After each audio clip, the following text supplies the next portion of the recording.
చాలామంది హీరోలు star status లభించిన తర్వాత హీరోలందరూ రొటీన్ మూవీలైతే చేస్తుంటారు. మంచి మ్యూజిక్, కామెడీ, ఫైట్‌లు, సెంటిమెంట్‌లు వంటి కమర్షియల్ ఎలిమెంట్స్‌తోనే సినిమాలైతే తీసేస్తుంటారు. ప్రయోగాలు చేయడానికి అస్సలు ఇష్టపడరు. కానీ కొందరుంటారు భయ్యో!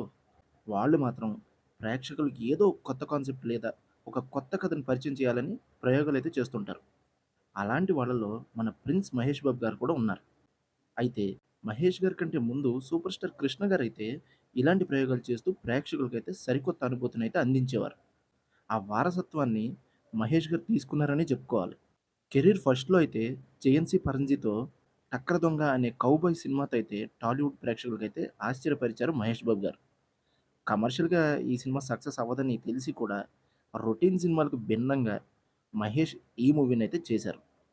ఇందులో 'మహేష్' గారి యాక్టింగ్ అయితే అందరూ ఫిదా అయిపోయారు. తర్వాత ఆయన చేసిన ప్రయోగాత్మకమైన సినిమా 'నాని'. దీన్ని తమిళ దర్శకుడు ఎస్‌జే సూర్య గారైతే డైరెక్ట్ చేశారు.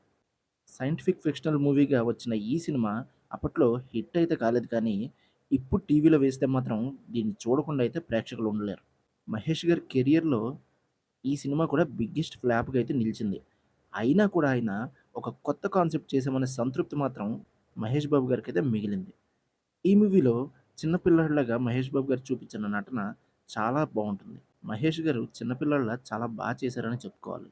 చాలా ఏళ్ల గ్యాప్ తర్వాత మళ్ళీ 2014లో సుకుమార్ గారితో కలిసి 'వన్ నేనొక్కడినే' సినిమాతో ప్రేక్షకుల ముందుకొచ్చారు ఆయన.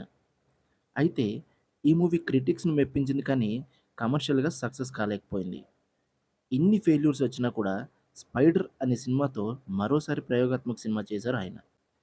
ఇలా ప్రేక్షకులకి ఏదో ఒక కొత్త సినిమా అందించాలనే తపనతో మహేష్ గారు అందరి ప్రశంసలు అందుకుంటున్నారు.